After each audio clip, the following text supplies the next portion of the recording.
Apa itu front-end dinamis? Kita mulai dari front-end. Front-end artinya sisi depan atau bagian depan.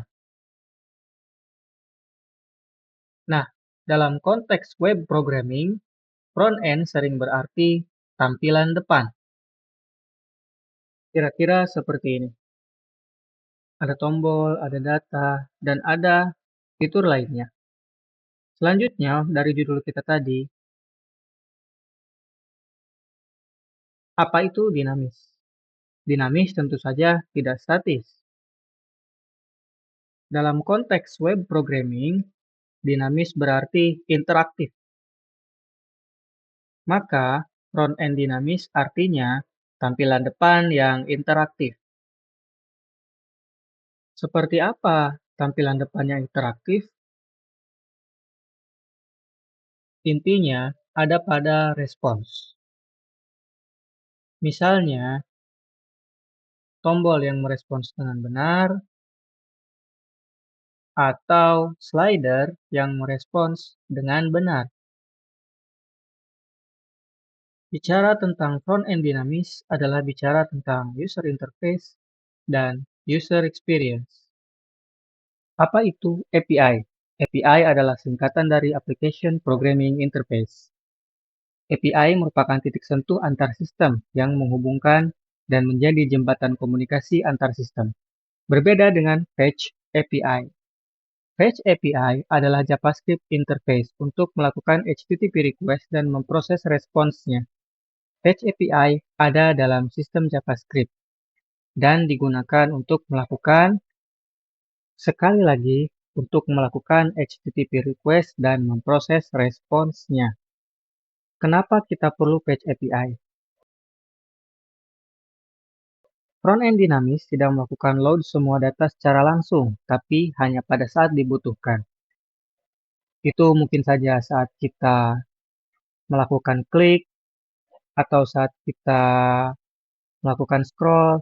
Nah, ini kita melakukan load hanya pada saat ada action atau trigger dari user. Fetch API adalah salah satu cara untuk load data saat kita membutuhkannya. Apa yang akan kita buat? Jadi, kita akan membuat front-end dinamis. Kita sudah mempelajari apa itu front-end dinamis dengan menggunakan data dari API. Kita telah mengenal apa itu API, dan kita akan melakukan get request, post request untuk membuat data, put request untuk mengupdate atau mengubah data, dan delete request untuk menghapus data. Kita akan menggunakan HTML, CSS, dan tentu saja JavaScript. Alur data dari aplikasi yang akan kita buat. Alurnya cukup sederhana. Kita melakukan komunikasi antara front-end dan back-end melalui API. Front-end diwakili oleh Fetch API. Komunikasi data antara front-end dengan back-end melalui API. Di front-end yang melakukan komunikasi tersebut adalah Fetch API. Itulah kenapa kita memerlukan Fetch API. Bagaimana Fetch API bisa melakukan itu? Hal ini karena web browser sama dengan HTTP client, HTTP client ya. Dan JavaScript berjalan di browser. Oke. Yang browser itu adalah HTTP client. Dan dalam JavaScript terdapat Fetch API yang berjalan di JavaScript, JavaScript berjalan di browser. Maka Fetch API sama dengan HTTP client. Apa yang kita perlukan untuk mengerjakan proyek kita kali ini? Kita akan memerlukan tentu saja PC atau laptop. Kita akan menggunakan sistem operasi Windows 11. Kita akan menggunakan text editor berupa Visual Studio Code. Dan kita akan memerlukan tentu saja REST API. Sebagai API tujuan kita memiliki dua opsi. Pertama, kita akan memperlihatkan bagaimana menggunakan REST API public. Diperhatikan, ini nanti yang akan kita gunakan. Ini biasa digunakan sebagai bahan untuk melakukan demo project, ya.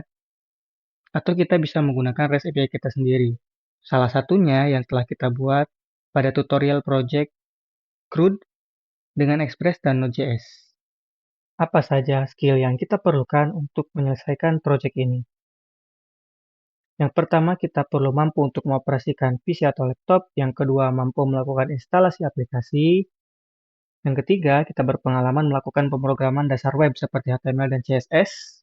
Dan yang keempat, kita memiliki mampu melakukan pemrograman JavaScript dasar, yaitu berupa menggunakan variabel, memanggil fungsi, membuat fungsi, melakukan callback atau membuat callback function, menggunakan array, menggunakan objek, dan karena data kita akan selalu berhubungan dengan JSON, yaitu kita harus memahami apa itu JSON. Oke, kita akan membuat folder untuk project kita kali ini. Kita gunakan cara yang mudah, kita buka terminal. Oke, terminal. Lalu kita ketikkan, tentu saja kita akan simpan di desktop, jadi kita pindah ke folder desktop. Saya besarin dulu dikit, cd desktop. Baru setelah itu kita membuat foldernya, hadir membuat folder. Kita buat namanya frontend dinamis saja. Nah, setelah setup, saatnya kita pergi ke Visual Studio Code. Oh, sebelumnya kita harus masuk dulu tentu saja ke foldernya. Baru setelah itu kita masuk ke Visual Studio Code. Jangan lupa dotnya ya. Maka Visual Studio Code akan terbuka. Dan kita lihat folder kita masih kosong. Tapi intinya kita ready untuk melakukan pemrograman. Oke, folder kita masih kosong. Sekarang saatnya kita membuat file-file yang kita perlukan. Pertama, kita tentu saja akan membuat file index.html. Setelah itu kita buat lagi file, tentu saja, oh ya kita juga bisa buat dari sini ya, new file, ini sama saja. Yang paling cepat dari sini, kita buat file CSS-nya, style.css tentu saja. Dan pastinya kita buat file JavaScript-nya, script.js. Nah, ini dia 3 file yang tentu saja akan kita gunakan pada project kita kali ini. Nah, dalam HTML kita akan mengetikkan ini HTML.25 sehingga kita akan dapat, nah, boilerplate seperti ini ya. Sehingga kita tidak harus ketik sendiri semuanya. Nah, di sini dokumen detailnya kita ganti aja dengan frontend dinamis. Oke, jangan lupa titik putih artinya belum di-save, kita harus Ctrl S atau bisa juga dari sini ya. Ada save file save. Oke. Nah, sebelum lanjut ngoding, kita memerlukan sebuah extension yang akan memudahkan kita dalam melakukan tes dari project kita ini. Kita akan menginstal extension namanya live server, bisa langsung di search di sini live server. Nah, yang ini. Oke, kita install saja langsung. Nah, gunanya live server ini seperti terlihat untuk membuat development server ya, lokal. Nah, ini kita trust saja, kita percaya saja. Oke, kita tunggu sampai instalasi selesai dan live server ini sangat berguna ya untuk project-project HTML seperti ini ya. Kalau Node.js tentu kita harus install Node.js, PHP kita harus install PHP. Nah, yang ini kita install live server aja. Kita udah oke. Oke, instalasi berhasil. Nah, di sini teman-teman, kalau teman-teman perhatikan ada tombol baru ya, Go Live. Dan itu baru ada setelah kita install live server ini ya. Dan kalau kita nanti klik ini, maka dia akan membuat sebuah server baru secara otomatis. Menjalankan server baru, kita coba. Nah, bahkan dia akan langsung buka browsernya ya. Oh, ada permintaan request jaringan, kita allow aja. Dari Visual Studio Code, dari extension yang baru kita install, dia minta akses jaringan. Nah, di sini berhasil ya, langsung terbuka di browser. Betul ya, front end dinamis detailnya ya. Nah, jadi itu tadi kita coba fitur live, kita coba ubah dikit apa akan berubah. Kita coba, nah tanpa di reload ya, kita save aja tadi langsung berubah front end dinamis abi. Oke, itu tadi extension yang akan sangat membantu kita. Di sini kalau kita klik, kita stop. Nah, maka ini akan berhenti. Kalau kita kembali ke browser tadi, kita akan temui bahwa servernya telah berhenti. Oke, jadi jangan lupa perkara menyalakan dan mematikan live server tadi. Oke, nah tadi kita sudah menginformasikan bahwa kita akan menggunakan public API ini yang bernama JSON placeholder. Kita coba JSON, nah JSON placeholder. Nah, websitenya yang ini, diperhatikan URL-nya. Oke, kita masuk ke websitenya. Free, fake, and reliable API ya untuk testing dan prototyping. Nah, ini gratis untuk testing dan prototyping. Nah, di sini bahkan ada contoh penggunaannya. Bisa lihat ini kita menggunakan fetch ini maksudnya. Ini yang kita maksud dengan fetch API ya, fetch, fungsi fetch dalam JavaScript ini fetch API. Nah, di sini dia menyediakan beberapa resource yang kita sangat ingin gunakan adalah Todoist ya. Dia ada 200 Todoist kalau di sini ya. Kita lihat klik. Nah, ini dia. Nanti kita akan menyesuaikan datanya dengan data ini. Dan kalau kita perhatikan di sini, dia ada guide-nya ya. Apa saja yang bisa kita lakukan secara umum ini, secara umum seperti bahkan ada contoh kodenya. Seperti ini getting a resource menggunakan fetch API. Nah, dia responnya ini listing all resource, creating. Nah, ini post request. Kita perhatikan tetap menggunakan fetch, hanya saja ini adalah post request. Oke. Dan ada update resource, put request, tetap menggunakan fetch API tapi put patching, kita tidak menggunakan patching, delete, menghapus ya.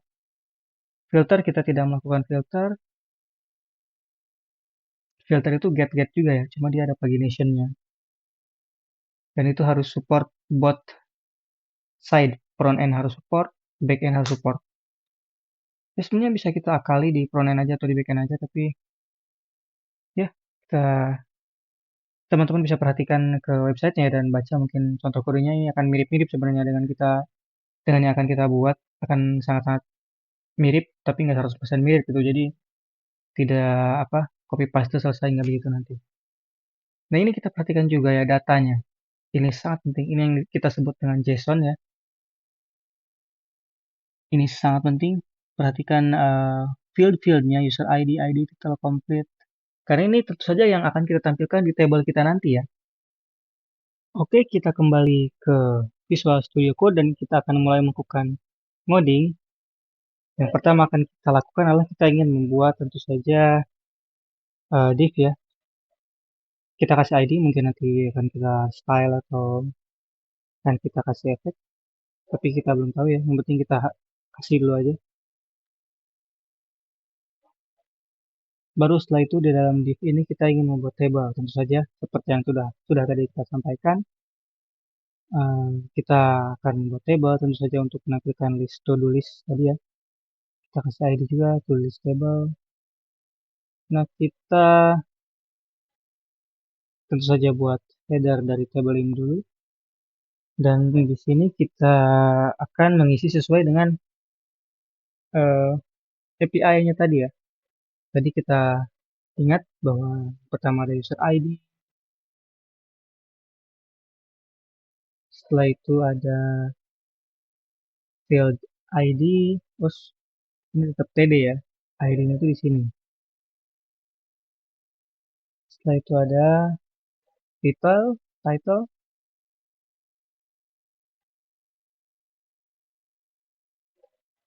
dan terakhir adalah status atau completed ya, completed. Nah, selain itu kita juga ingin ada dua tombol lain ya. Yang pertama edit, jadi kita buat juga kolomnya untuk tombol edit, dan tentu saja delete. Oke. Nah, ini Kita buat dulu bodinya, tapi ini hanya fit body untuk sementara ya, untuk tes aja. Karena nanti si body ini akan kita buat secara dinamis. Oke, no data aja sekarang. Nah, jangan lupa di sini kita ada go live, live server extension, kita klik, kita coba, dan ya tidak begitu menarik, tapi ya inilah yang memang kita ingin buat. Oke, kita stop aja.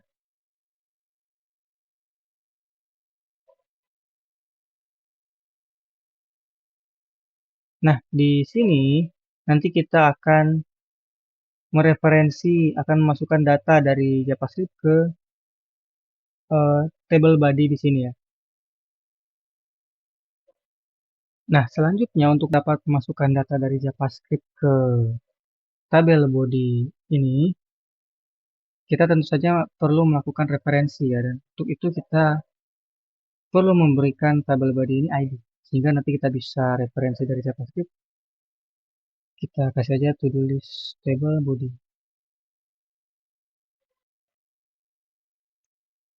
Nah, setelah seperti ini, baru kita bisa pergi ke JavaScript dan mereferensi.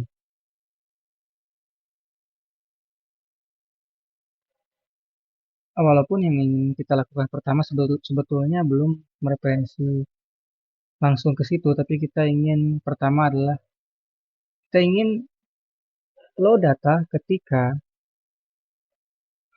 website ini dibuka, yaitu ketika DOM content load, eventnya DOM content load ya. Nah, di dalam listener ini, callback function untuk event DOM content load, baru kita akan mereferensi tentu saja tabel body.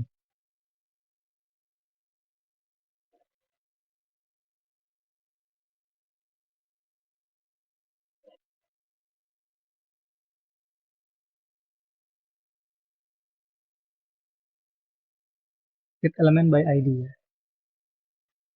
Jangan lupa dokumen.get element by ID. Kalau kita lupa ID-nya, karena ini harus persis 100% ya nama ID. Kita bisa lihat lagi, tapi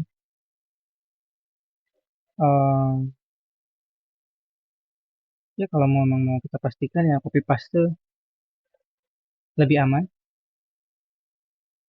Kemungkinan tiponya sedikit ya orang copy paste. Nah, disinilah kita mereferensikan tabel body dengan JavaScript. Nah, nanti ke bawahnya kita akan isi data. Oke, tarik nafas. Di sini kita akan cukup panjang, dan setelah kita melakukan referensi, tentunya kita ingin tahu ya, ingin copy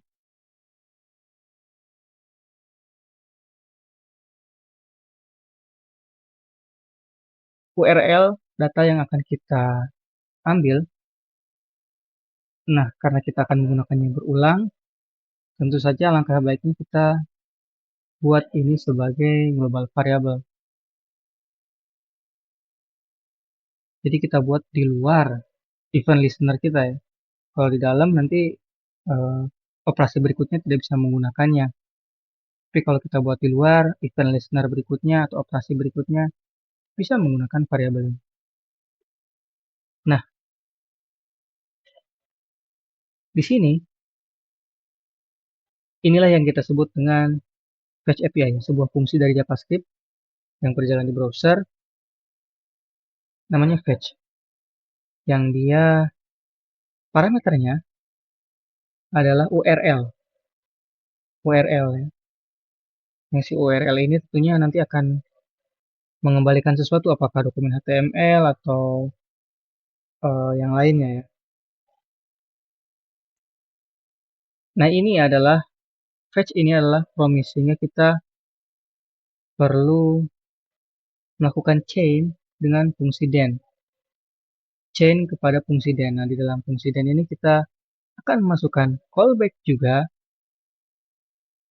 yang parameternya adalah response, dan logik yang ingin kita gunakan di sini adalah jika responsnya tidak berhasil, tidak berhasil, oh nggak ada tidak berhasil ya, adanya berhasil, oke. Jika responnya oke, ya tidak. Kalau kita mau bilang tidak tidak berhasil, ya tidak oke gitu. Kita kasih tanda. Karena ini aja di sini, ya kan? Jika tidak oke, kita ingin draw error. Pokoknya kita tidak akan melanjutkan eksekusi script gitu. Tidak akan kita tampilkan datanya. Kita ingin error jika proses memanggil data ini gagal gitu kan. Kita buat saja TTP error. Jangan lupa string interpolation. Perhatikan di sini apa ya, status.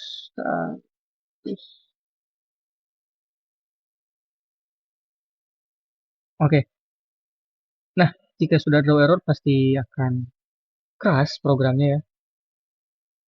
Jadi di sini pas kalau tidak error maka akan jalan blok yang statement di sini response.json. Perhatikan di sini kita memanggil JSON ya. Nah, JSON ini, fungsi JSON ini juga sebetulnya adalah promise, sehingga kita di sini lagi-lagi harus melakukan chaining dengan fungsi then.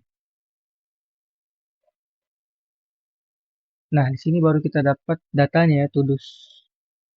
Datanya dalam bentuk JSON karena tadi terakhir kita response.json sehingga datanya sudah dalam bentuk JSON ya. Oke.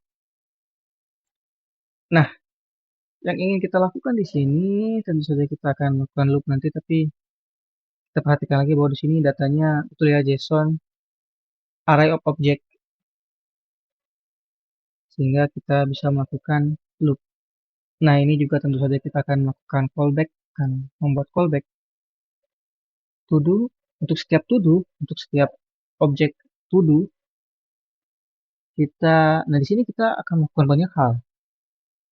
Tentu saja di sinilah kita proses membuat datanya, membuat uh, data pada table, masukkan data pada table, dan kita tahu bahwa table tadi kosong ya, belum ada row-nya, belum ada barisnya, maka tentu saja yang sebelum kita mengisikan data kita harus membuat row-nya terlebih dahulu. Nah, di sini const row sama dengan table body. Ingat table body itu yang tadi kita referensi ya. Table body insert row. Nah, barulah di dalam row itu kita akan melakukan setiap sel, akan memasukkan setiap sel dalam row ya. Tadi kita lihat ada beberapa kolom, dan untuk setiap kolom itu kita akan masukkan sel di row ini gitu kan. Sehingga fungsinya adalah row insert cell. Nah, di dalam sel itu tentu saja kita ingin teks kontennya ya, data yang kita dapat dari API yang sudah kita buat, yang sedang kita loop todo.id gitu kan. ID atau user ID ya.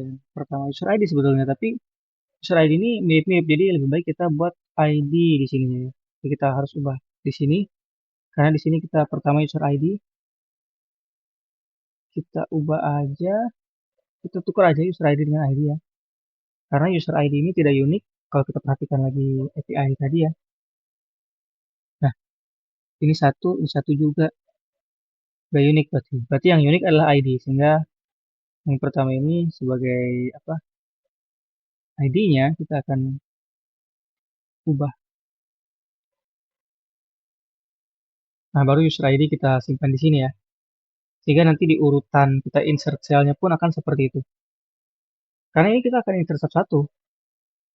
Untuk ID, untuk user ID, dan seterusnya kita akan insert satu-satu. Itulah kenapa tadi kita harus tarik nafas untuk sesi yang ini. Nah, setelah ID, kita tahu ada user ID cell.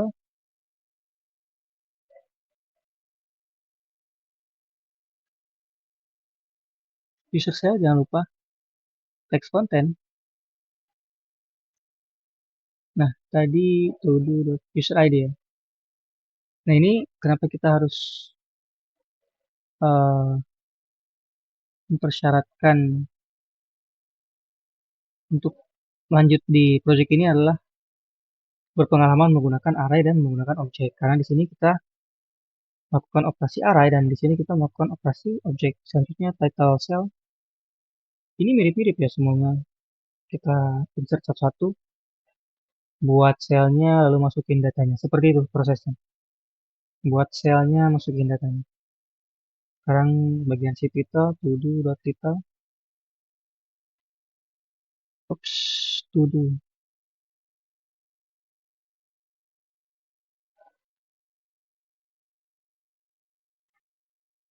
Nah, terakhir dari API itu kita tahu kita ada completed. Jadi setelah user ID, title, completed cell, row.insert, insert cell. Perhatikan yang tadi pertama itu kita bikin row dengan insert row, sekarang kita bikin cell dengan insert cell, jangan tertukar. Oke, dan text content, ya kita tampilin aja kontennya apa adanya ya. todo.completed. Nah, kalau kita ragu dengan cara tulisannya kita bisa lakukan copy paste gitu. Nah, ini selesai ya untuk dari data dari API. Tapi kalau kita lihat lagi, di sini kita ada cell edit dan cell delete ya. Sehingga kita harus buat juga cell untuk kedua kolom ini ya. Nah, ini berbeda dengan yang tadi. Awalnya sama gitu. Awalnya kita tentu saja insert cell, tapi selanjutnya kita tidak memasukkan data secara langsung, tapi kita membuat tombol. Perhatikan dokumen.create element. Ini cara membuat elemen HTML secara dinamis menggunakan JavaScript. Menggunakan DOM. Kita tahu dokumen itu bagian dari DOM. Membuat tentu saja tombol. Kita ingin edit button, tombol untuk mengedit.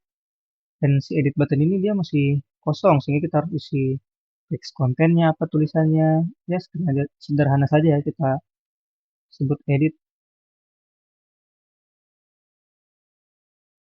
Dan kita juga tentu saja ingin agar dia memiliki dataset ya, untuk nanti kita referensi ketika kita klik, dan datasetnya ini ingin kita buat, akan kita ambil dari ID dari to do ya, karena dia yang unik. Tentu saja karena dia yang unik. Nah, terakhir kita akan append child si edit button ini ke edit button cell, sehingga dia akan ada di dalam cell edit button cell tadi.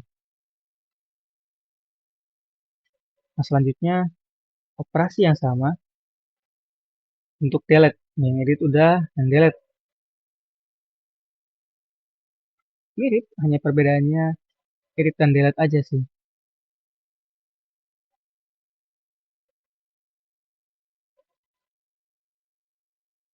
Saya harap teman-teman ngetik juga ya, jadi jangan lihat atau copy paste kode.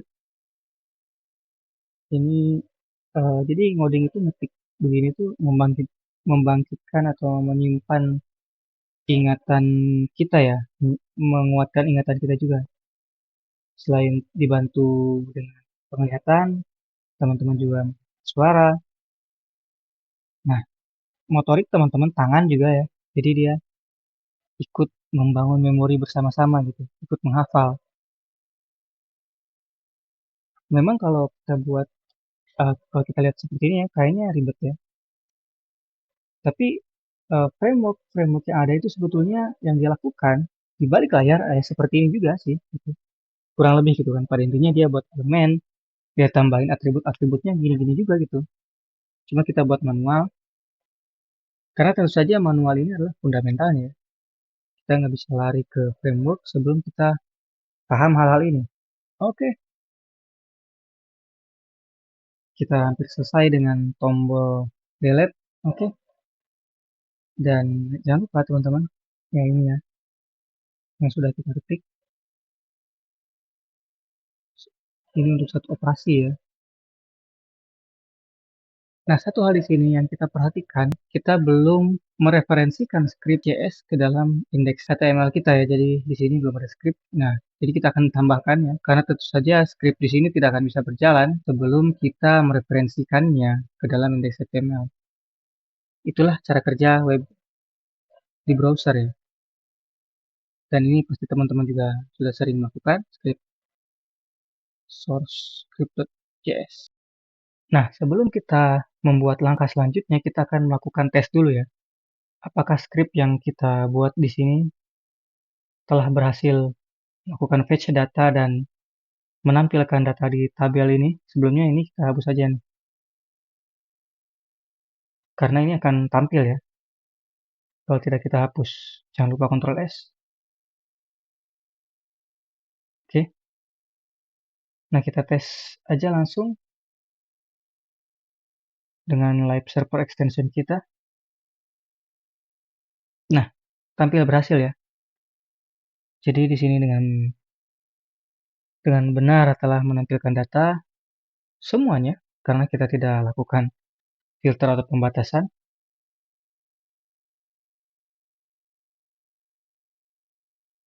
Di sini juga tombol kita sudah berhasil kita buat, walaupun tentu saja belum ada aksi yang bisa kita lakukan di sana. Tapi intinya, tabel berhasil dibuat dengan data yang kita dapatkan dari API.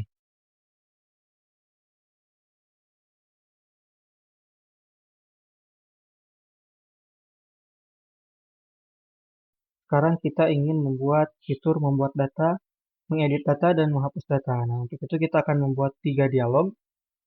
Ya, masing-masing dialog ini akan menjadi dialog yang melakukan action tadi. Pertama di sini kita akan membuat dialog create untuk nantinya kita membuat data. Ya. Nah, di dalam dialog ini, pertama kita ingin kasih title, create to do.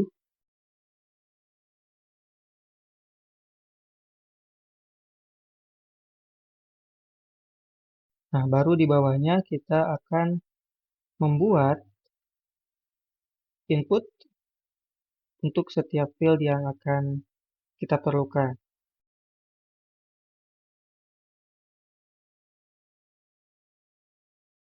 Yang pertama user ID, tentu saja inputnya berupa teks. Dan jangan lupa di dalam input ini kita masukkan ID ya, untuk nanti kita referensi.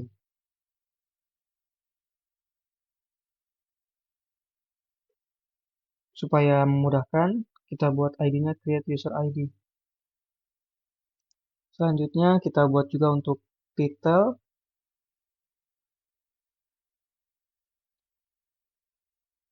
Type-nya sama, tentu saja ya teks. Dan jangan lupa ID-nya buat ID ya, bukan kelas. Karena dia akan unik. Kita perlu ini untuk unik sehingga tidak tertukar. Nah, selanjutnya tentu saja untuk completed.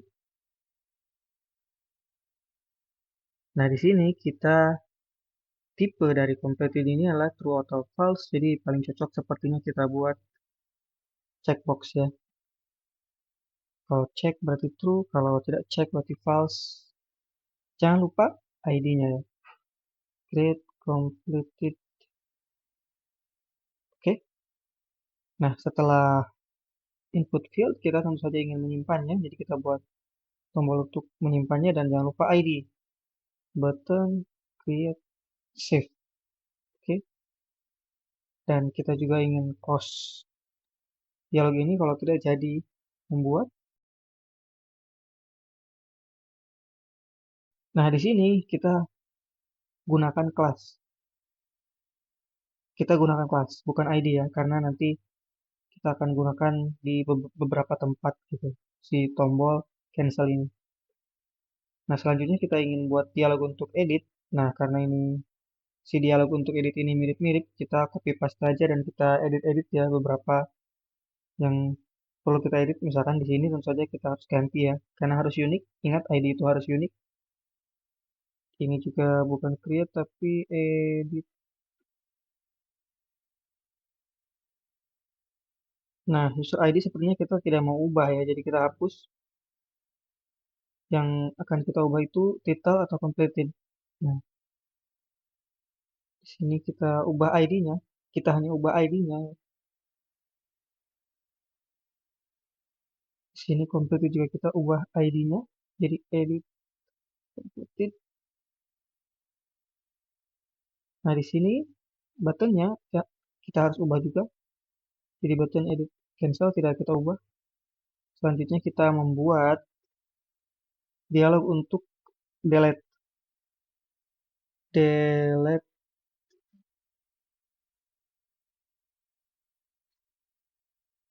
untuk menghapus records-nya.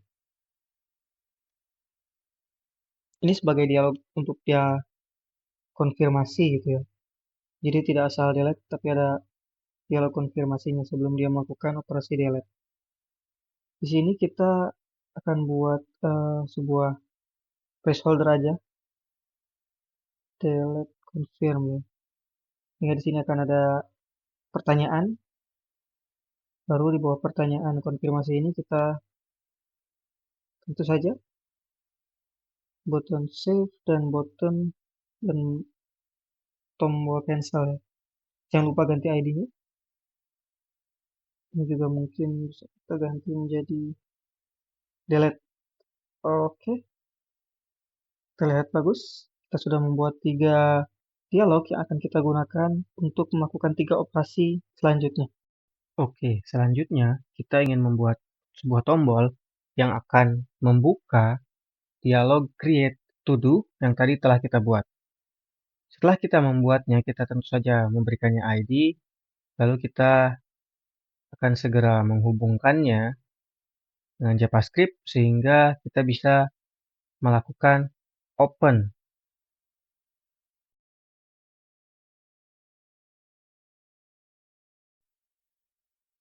Pastikan lagi kita membuatnya dengan ID ya, bukan kelas.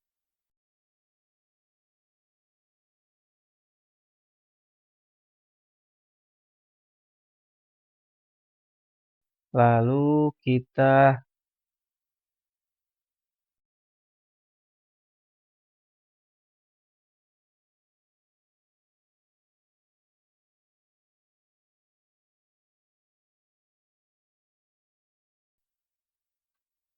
melakukan referensi. Dari sini kita ambil copy paste saja, takut typo.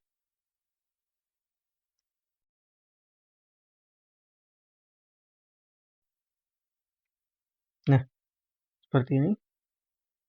Baru setelah itu kita tambahkan tentu saja event listener ya. Dan tentu saja eventnya adalah klik. Kita ingin ketika tombol ini diklik, dia membuka sebuah dialog. Dan dialog itu adalah create dialog. Nah, kita belum mereferensi create dialog ini dari JavaScript, jadi kita akan lakukan agar kita bisa membukanya tentu saja. Kita lakukan di dalam sini saja. Create dialog.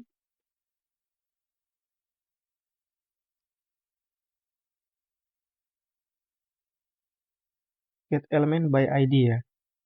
Karena kita menggunakan ID dan kita memang ingin unik. Seperti biasa, kalau kita ragu-ragu dengan apa yang kita ketik, kita bisa copy paste aja. Karena ini krusial ya. Salah satu karakter saja gagal kita. Nah, setelah kita mereferensinya, kita menggunakan fungsi ini untuk membuka dialog ya. Nama fungsinya show modal. Nah, kita tes.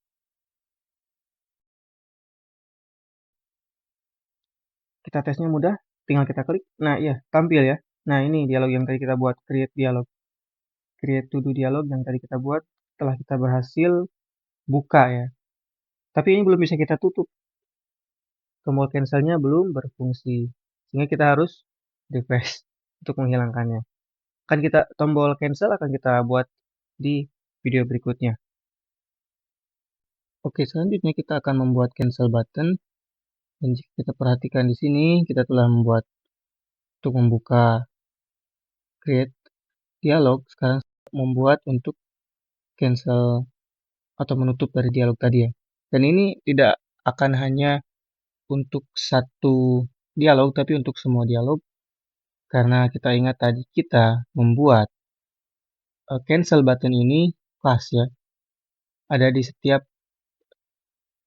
dialog, sehingga kita menggunakan query selector all, dan kita menggunakan yang kita select adalah, yang kita pilih adalah dot cancel ya, untuk menunjukkan bahwa kita memilih kelas yang bernama cancel.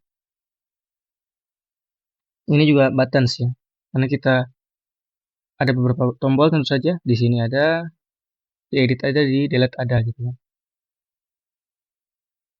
Nah,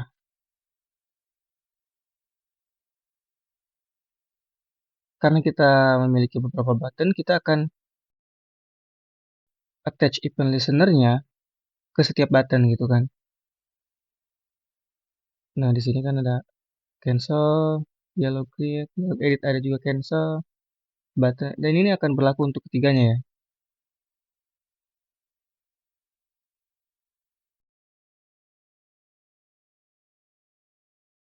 Nah, di si button ini, untuk setiap individual cancel button, kita akan menambahkan event listener click,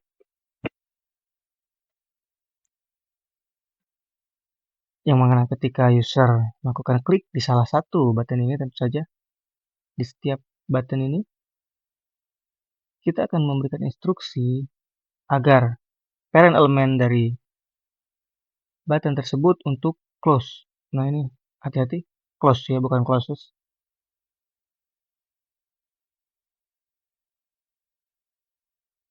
Sehingga akan berlaku di semuanya ya. Sekali lagi, sini cancel, di sini cancel, di sini cancel, di sini akan dalam satu kali kita bikin fungsi seperti ini, karena kita melakukan looping ya. Nah, kita coba, kita tes.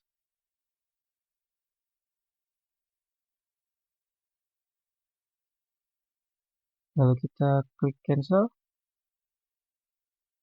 Ya, berhasil ya. Kita telah berhasil, dan itu pasti akan berlaku untuk tombol edit dan tombol delete. Karena sama dot cancel semua, kelas cancel semua. Nah, selanjutnya kita akan, setelah kita bisa membuka dialog create, kita bisa menutup dialog create, kita akan membuat fungsi dari create itu sendiri. Tentu saja menggunakan input yang ada di sini. Oke, kita akan membuat fungsi untuk membuat to do ketika user melakukan klik. Nah, untuk itu kita pertama tentu saja akan mereferensi tombol save, agar ketika user melakukan klik pada save ini, kita akan melakukan fetch di sana dan membuat to do yang baru. Tentu saja sesuai dengan apa yang diinput oleh user ya, karena kita tahu bahwa di atas button to do ini ada input yang sudah kita siapkan. Nah, kita tambahkan event listener click tentu saja. Nah, di dalam sinilah kita akan membuat to do ya.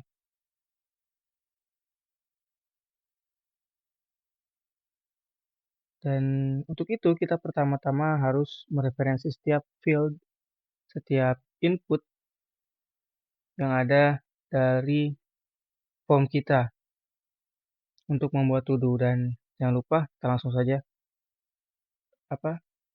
dapatkan value-nya, karena kita ingin value dari yang sudah diinput oleh user. Oops.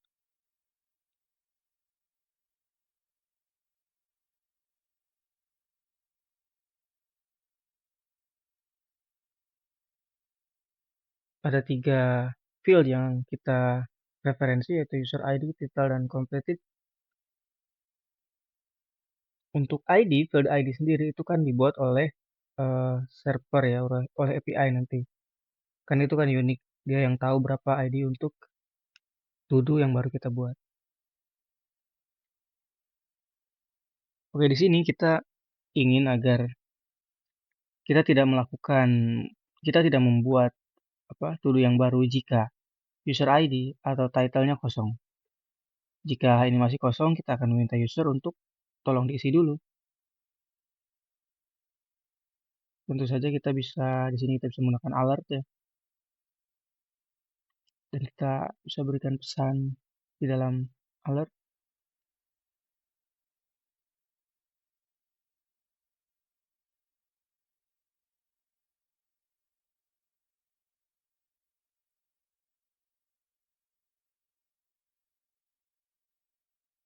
Nah, seperti ini cukup.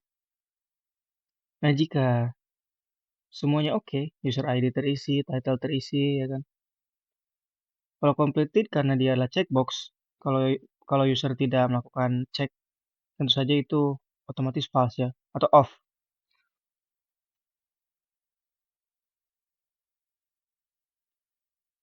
Nah, karena completed itu dia value-nya adalah on atau off, maka kita ingin melakukan cek di sini.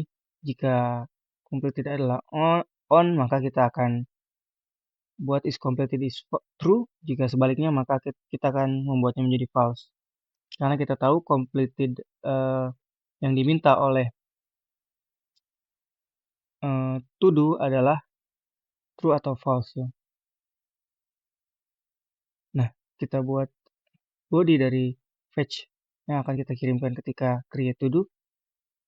Dan di sini fetch sama, URL-nya sama. Yang membedakan adalah di dalam sini kita akan menyebutkan beberapa opsi. Yang pertama tentu saja metode kita menggunakan post karena kita ingin membuat record yang baru. Dan body dari post ini adalah kita akan membuatnya dalam JSON dengan menggunakan JSON stringify body ya. Karena tentu saja fetch body ini harus dalam bentuk string, sehingga kita stringify. Nah, di dalamnya kita akan melakukan hal yang mirip dengan tadi. Kita akan mengecek apakah fetch kita berhasil. Jika responsnya berhasil, yang kita cek adalah jika responsnya tidak berhasil ya. Jika tidak berhasil, maka kita akan memberi info kepada user bahwa ada sesuatu yang terjadi gitu kan.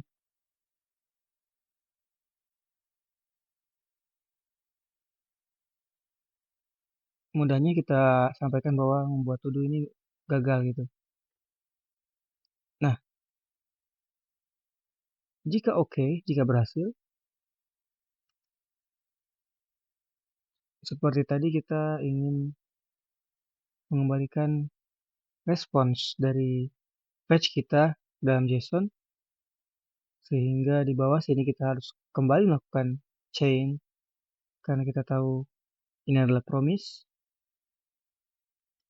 Dan di sini kita simpel saja kita hanya akan menunjukkan kepada user data apa yang dikirimkan oleh server.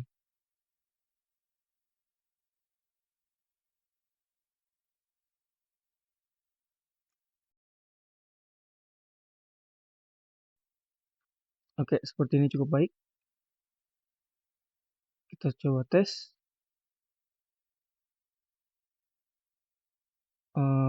Oke, kita coba tes tanpa input, tanpa user ID dan tanpa title.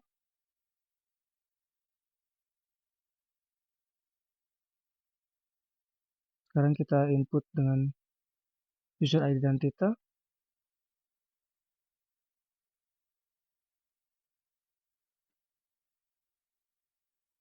Ups, keduanya tidak berhasil ya. Dan kalau kita coba lakukan debugging di sini, kita telah melakukan sebuah kesalahan yang sangat umum terjadi.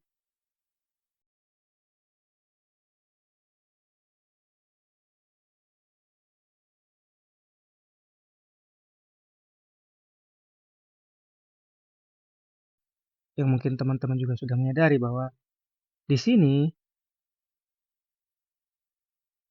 ID yang betul adalah create user ID, bukan user ID doang gitu. Maka kita harus mengubahnya menjadi ID yang benar, yang sesuai. Itulah kenapa tadi kan kita langsung ketik aja gitu, seingetan kita. Padahal mungkin ingatan kita menipu kita gitu. Karena tentu saja menggunakan cara HTML JavaScript ini kita harus selalu mengingat ID atau kelas atau elemen yang sedang kita gunakan. Kita coba tes lagi sekarang. Ya, berhasil ya. Muncul user peringatannya. Sekarang kita coba isi.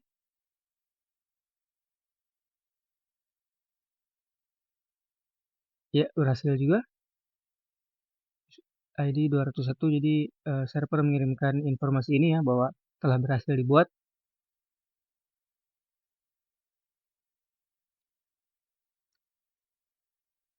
Nah, selanjutnya di sini kita masih harus melakukan cancel manual, dan jika kita perhatikan di sini, jika kita refresh juga tidak ada penambahan ya, tetap 200 records to do karena JSON placeholder ini hanya sebagai dummy saja.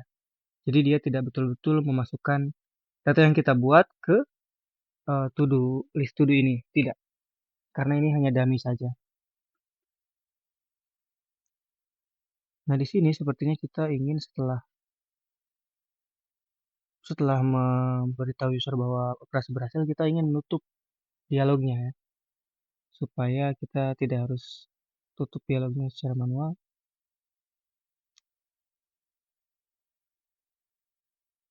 Nah, untuk melakukannya kita akan sama seperti tadi, parent element close. Sehingga jika kita coba lagi sekarang,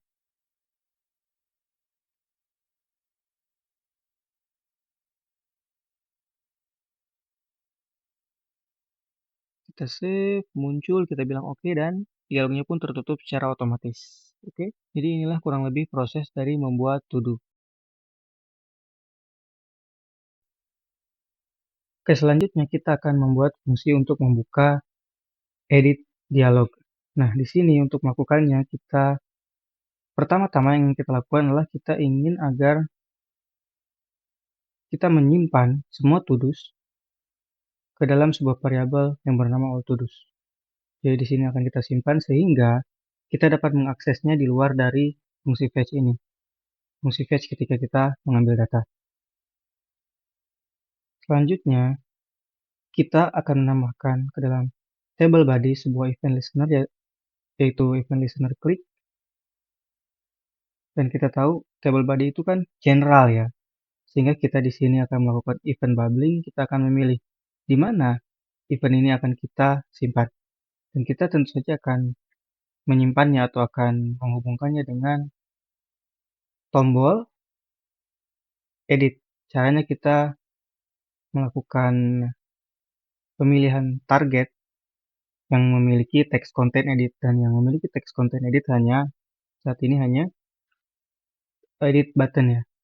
Kita perhatikan di sini. Jadi kita perhatikan di sini, ini dialog yang ingin kita buka. Nah, sebelum membuka dialognya tentu kita ingin mereferensi ID-nya dulu ya. ID dari current to do yang ingin kita edit, yaitu dengan mengambilnya dari dataset. Kita tahu bahwa kita sudah menyimpan dataset yang bernama to do ID di setiap tombol,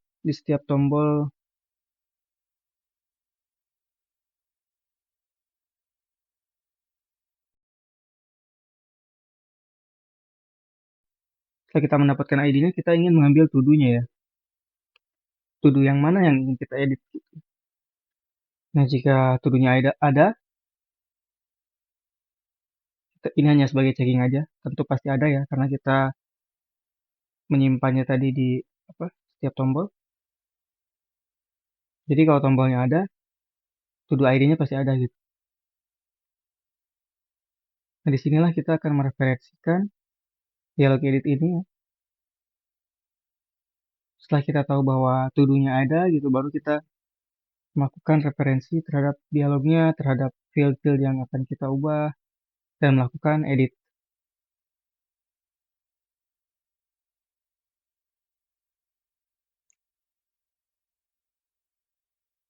Nah, di sini perhatikan perbedaannya dengan create adalah ketika kita mereferensi field-field yang kita perlukan, pertama kita tidak mereferensi user ID karena user ID-nya tentu saja tidak ingin kita ubah. Yang ingin kita ubah adalah title dan completed saja. Di sini kita tidak bisa menyebutkan bahwa kita ingin value-nya ya. Karena yang ingin kita lakukan bukan mengambil value, tapi yang ingin kita lakukan justru setting value.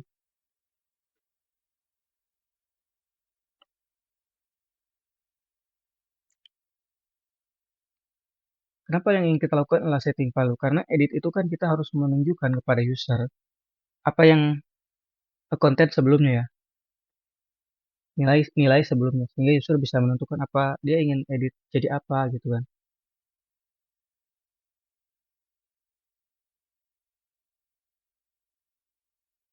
Nah, perhatikan di sini title.value sama dengan current to-do.title dan completed.check ya, .check bukan .value. Karena yang checkbox kan true or false. Nilainya ada di check properties. Nah, di sini baru kita melakukan show modal, fungsi show modal terhadap edit dialog ya, jika kita telah mengisi field-fieldnya.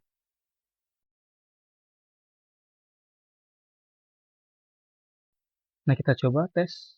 Nah, betul ya, terisi dan ini false sehingga tidak tercheckbox. Kita coba cancel, kita coba cari yang true. Ya, dan betul, tepat ya.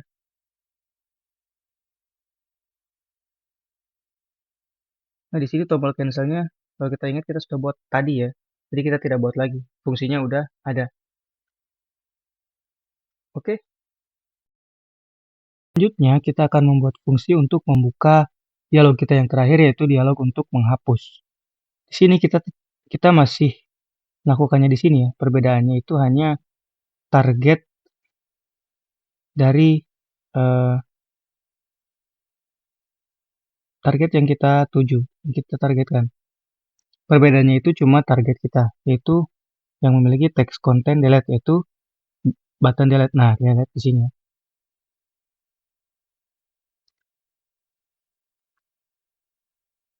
Nah, untuk kalau kita perhatikan di sini, dialog kita bisa copy paste ini.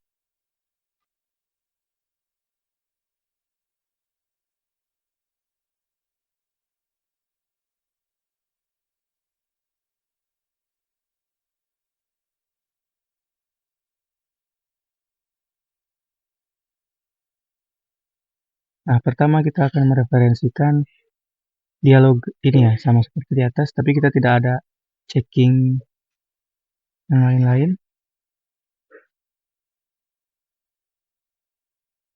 Nah, di sini mungkin kita ganti saja menjadi ID.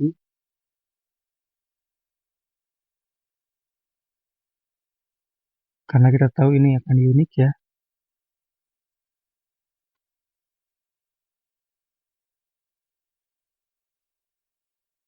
Nah, kalau kita perhatikan di sini, ini ada, kita tetap memerlukan yang ini ya.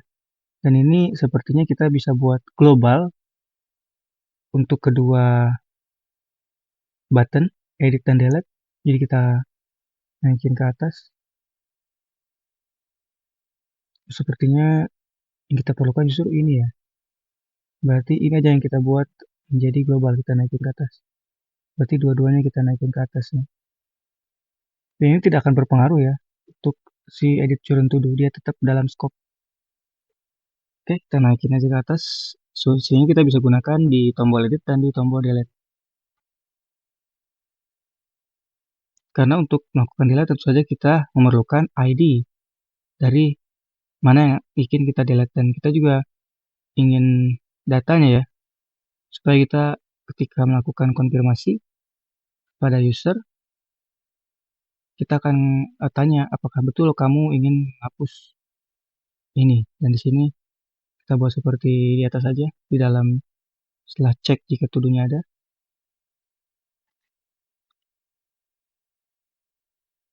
Nah, di sini kita akan bertanya kepada user, apakah user betul ingin menghapus to-do dengan title ini gitu. Caranya seperti biasa kita spesifikasikan teks kontennya, sebutkan teks kontennya.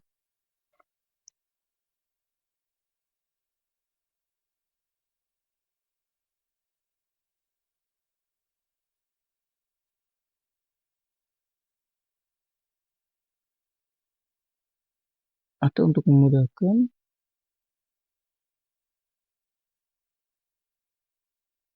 nah, seperti ini ya, konfirmasi kita kepada user.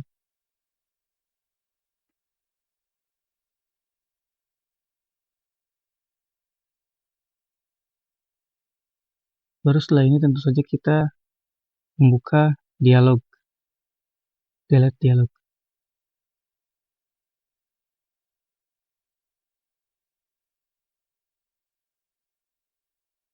Oke, sekarang kita tes.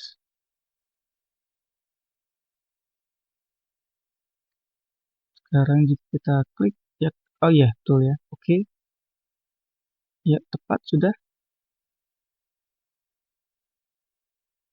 Nah, seperti biasa tombol cancel sudah kita buat tadi.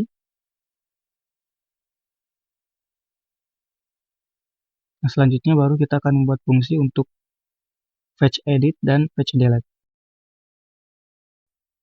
Oke, di sini jika kita perhatikan ini scope-nya masih di dalam to-dos body ya, tapi kita memerlukan current to-do ini untuk melakukan edit sehingga kita akan memindahkannya ke sini.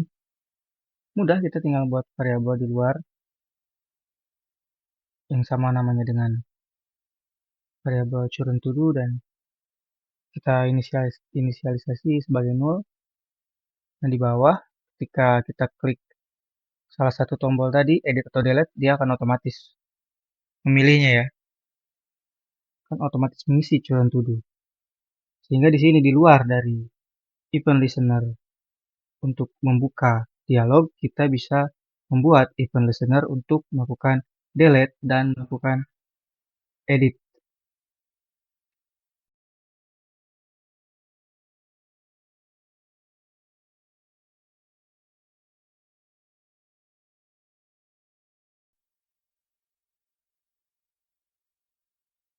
Oke, pertama kita akan mereferensi tentu saja seperti biasa edit dialog tadi. Namanya apa ya? Edit. Kita samakan edit.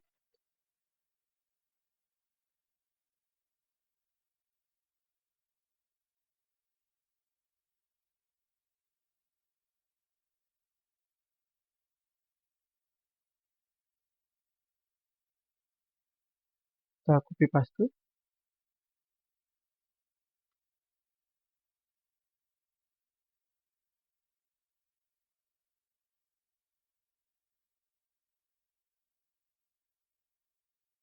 Baru di sini kita ingin menambahkan event listener ke dalam tombol edit.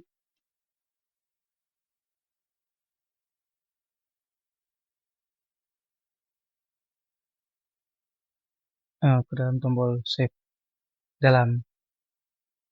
Maksudnya ke dalam tombol save di dalam dialog edit ya.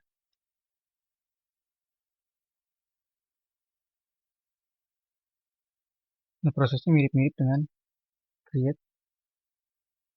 Pertama kita mereferensi field-fieldnya dan sebenarnya sangat mirip sekali. Jadi kita bisa copy paste saja dari sini dan kita lakukan beberapa editing. Pertama kita tidak perlu suradi sepertinya. Jadi kita select dari title. Ya sampai ke sini semuanya bisa nih.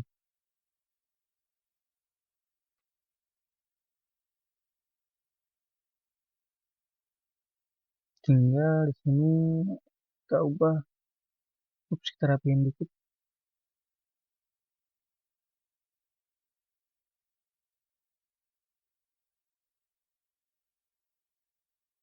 Sini karena tidak ada user ID, kita hapus saja user ID-nya.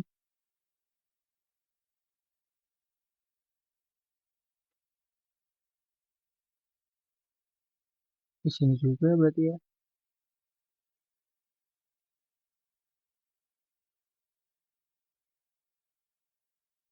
Nah, di sini kita harus ubah ID-nya ya.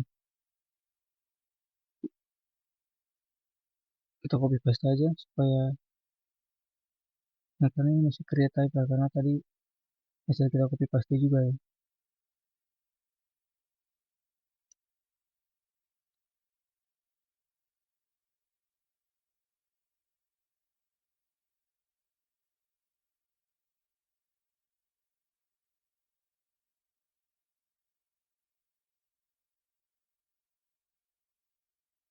Selanjutnya, oke, di sini bodinya nggak ada user ID seharusnya. Kita harus, ups, maksud saya user ID-nya harusnya ada ya. Tetap ada dan user ID-nya adalah current to do user ID.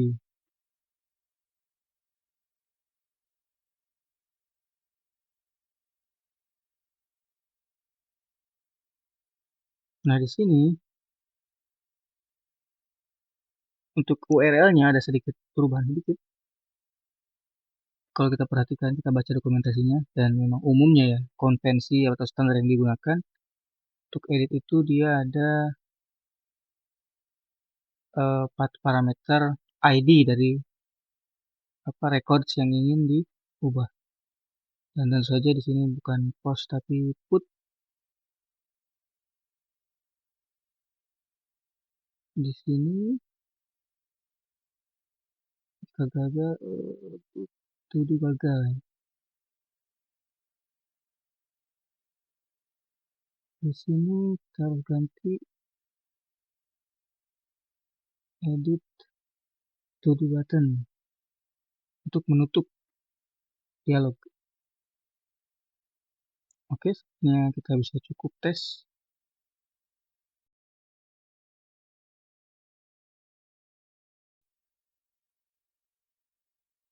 Kita klik edit, lalu kita ubah sedikit. Kita coba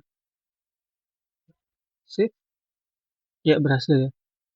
ID 1, betul, ID 1. Yang kita ubah adalah to do dengan ID nomor 1. Oke, itu artinya kita berhasil dan seperti tadi kita sampaikan ini tidak mengubah ya. Tidak mengubah karena proses editingnya hanya dummy sebagaimana proses create tadi. Oke, kita telah berhasil membuat edit to do.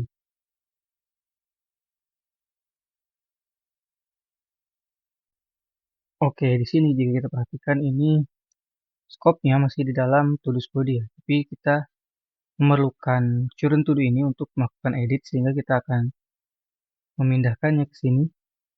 Mudah, kita tinggal buat variabel di luar yang sama namanya dengan variabel current to do dan kita inisialisasi sebagai nol. Dan di bawah ketika kita klik salah satu tombol tadi edit atau delete, dia akan otomatis memilihnya ya, kan otomatis mengisi current to do. Sehingga di sini di luar dari event listener untuk membuka dialog, kita bisa membuat event listener untuk melakukan delete dan melakukan edit.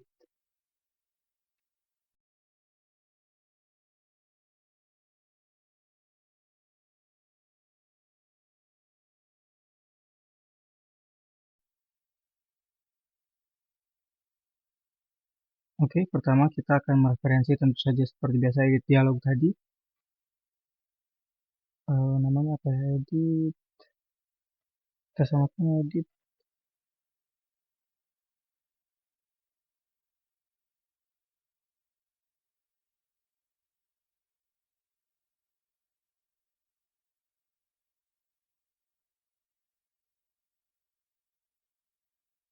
Kita copy paste.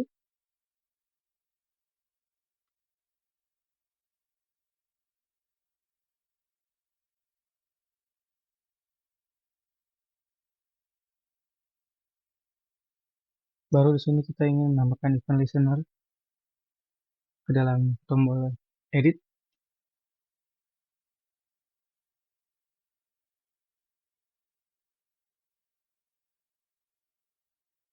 ke dalam tombol save dalam, maksudnya ke dalam tombol save di dalam dialog edit ya.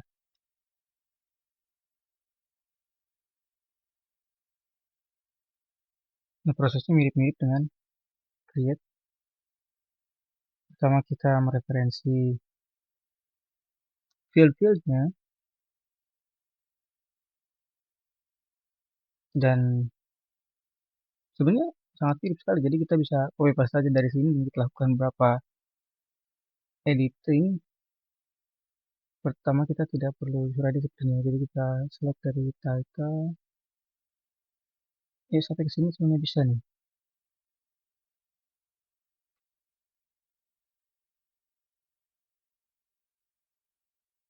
Tinggal di sini kita ubah, kita rapiin dikit.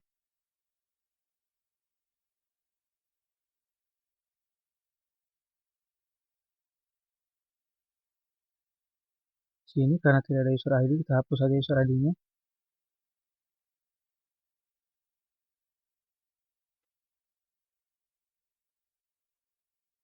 Di sini juga berarti ya.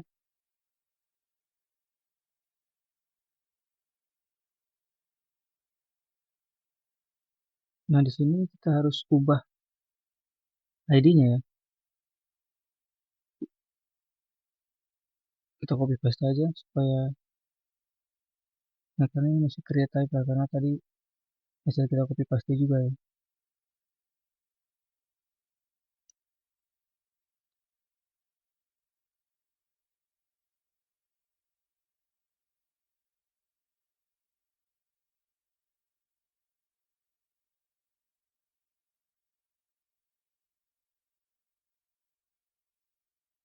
Selanjutnya, oke, di sini bodinya nggak ada user ID seharusnya.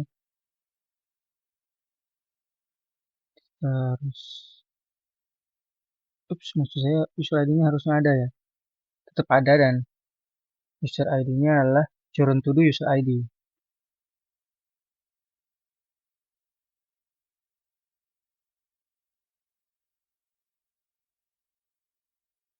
Nah, di sini untuk URL-nya ada sedikit perubahan sedikit. Kalau kita perhatikan, kita baca dokumentasinya, dan memang umumnya ya, konvensi atau standar yang digunakan untuk edit itu dia ada 4 parameter ID dari records yang ingin diubah. Dan tentu saja di sini bukan post tapi put. Di sini gagal, tuduh gagal.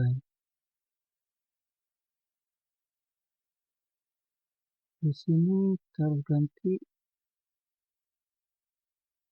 edit to do button untuk menutup dialog.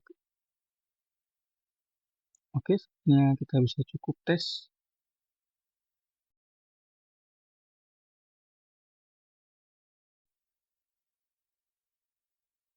Kita klik edit, lalu kita ubah sedikit. Kita coba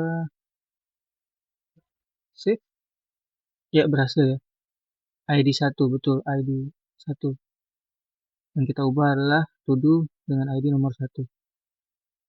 Oke, itu artinya kita berhasil, dan seperti tadi kita sampaikan, ini tidak mengubah ya. Tidak mengubah karena proses editingnya hanya dummy sebagaimana proses create tadi. Oke, kita telah berhasil membuat edit to do.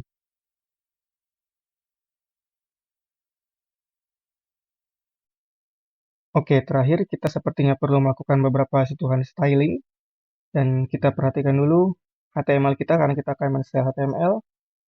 Oke, baru setelah itu kita menuju langsung ke file CSS. Yang pertama yang kita styling adalah button ya. Kita akan spesifikasi semua elemen button seperti ini.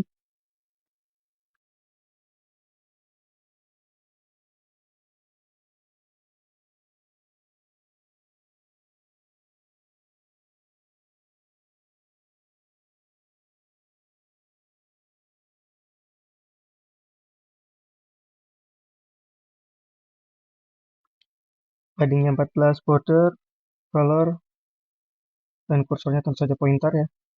Nah, di sini ini kan umum ya.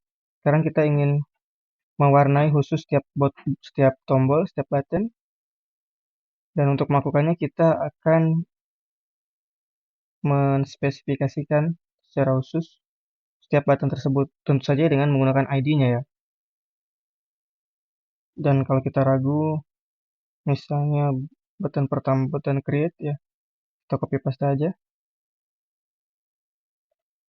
Kita akan beri warna masing-masing button secara berbeda. Mungkin yang ini nah ini nggak apa-apa. Lalu setelah button create untuk membuka create dialog maksudnya ya, kita akan memberikan style kepada, nah, save. Button save ketika kita membuat to do baru, kita akan ganti background colornya menjadi biru mungkin. Dan sepertinya karena sama-sama save ya, biarpun yang satu create, yang satu edit, kita samakan saja biru untuk menunjukkan sedikit konsistensi bahwa ini sama-sama save. Nah, ini mudah, kita tinggal menspesifikasi dua-duanya tentu saja. Setelah itu tombol delete button delete save juga, tapi ini save-nya menghapus, sehingga biasanya kita menggunakan warna merah ya untuk operasi-operasi yang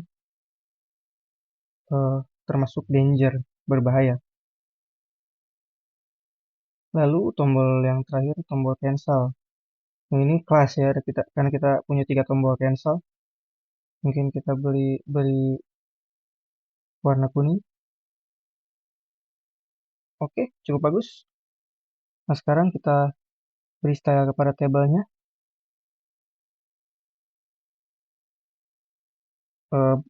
Mungkin kita berikan beberapa style pada tabel ini, seperti border,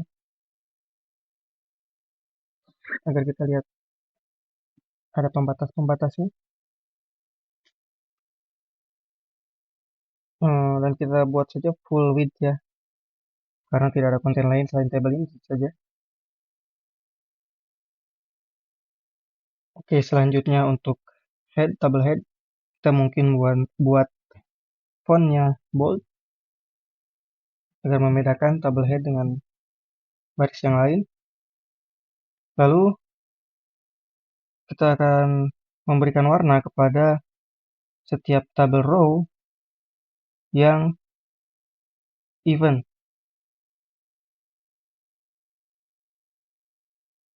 agar terlihat strip ya. Oke, cukup bagus.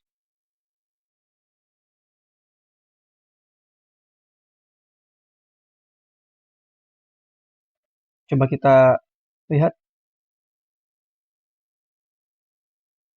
Oh, sepertinya tidak bekerja ya. Kenapa tidak bekerja? Nah, ternyata jika kita perhatikan style CSS ini belum kita hubungkan dengan file HTML-nya. Maka jangan lupa kita harus menghubungkannya seperti biasa ya, link style source.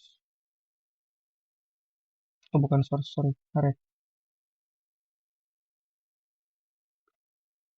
Oke, sekarang oke. Dan kalau kita coba yang ini udah berhasil ya.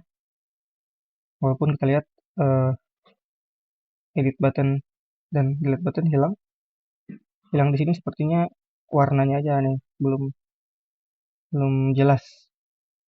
Jadi bisa kita berikan warna. Kita akan coba berikan warna. Nah, untuk memberikan warna di kedua button ini, karena button ini kita buat secara dinamis menggunakan JavaScript, maka kita juga harus men-style-nya, memberikan style sini di JavaScript. Sebenarnya kita di JavaScript cuma menambahkan kelas nama kelasnya aja ya, nama kelasnya aja.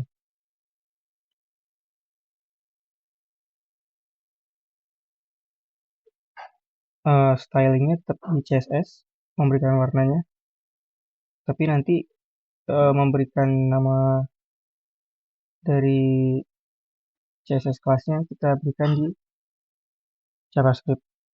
Karena tentu saja di HTML tidak ada ya button ini. Mungkin kalau edit kita buat clean, untuk delete. Dan ini kelas ya, karena kita tahu ada banyak tombol edit. Setiap record memiliki tombol edit dan tombol delete.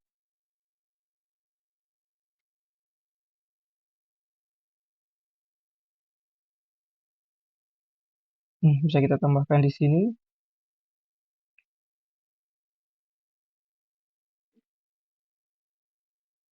Edit button class list.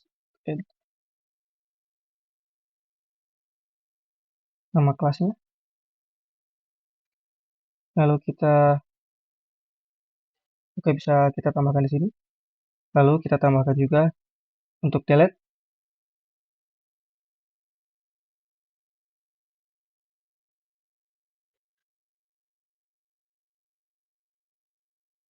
Oke. Kita coba fokus, sepertinya ada sedikit kesalahan.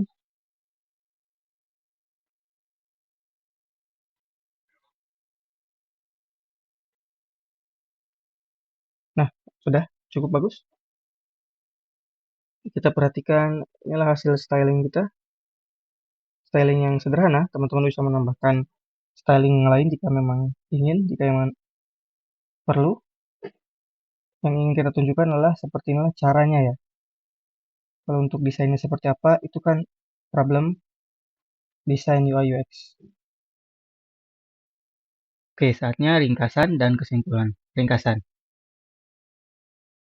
Kita telah membuat front end dinamis menggunakan Windows 11, menggunakan Visual Studio Code, HTML, CSS, JS, dan REST API. Nah, di sini kita telah melakukan setup folder dan file, struktur HTML, membuat tabel, membuat input tombol, dan membuat tombol ya. Membuat input dan membuat tombol. Nah, semua ini kita lakukan menggunakan HTML dan JS. Juga ada sedikit styling di akhir ya. Nah, kita juga telah membuat fetch untuk mendapatkan data, fetch get, post, put, dan delete. Tentu saja menggunakan JavaScript. Nah, kesimpulannya, front-end dinamis memerlukan JavaScript. Ini jelas ya, karena JavaScript adalah bahasa utama dari web dev. REST API mempermudah kita dalam melakukan HTTP request dari front-end. Ini jelas karena sebelum ada Fetch API, kita melakukannya itu agak susah ya, agak berbelit-belit. Nah, terdapat jembatan yang penting antara HTML dan JavaScript, yaitu dokumen object model atau disebut dengan DOM. Oke, selanjutnya kita akan sedikit melihat alur dari front-end API berdasarkan apa yang telah tadi kita buat. Kita perhatikan bahwa alurnya adalah HTML, CSS, JS. Aplikasi kita menggunakan Fetch API untuk memanggil data dari API. Nah, secara teknis yang terjadi adalah yang pertama adalah adanya trigger. Misalkan klik atau yang lainnya, yaitu yang trigger yang dimaksud di sini adalah adanya event ya yang terjadi di browser. Di dalam trigger ini kita melakukan fetch API. Sehingga kita lihat fetch itu panahnya ke atas dulu ya. Nah, API memberikan responnya.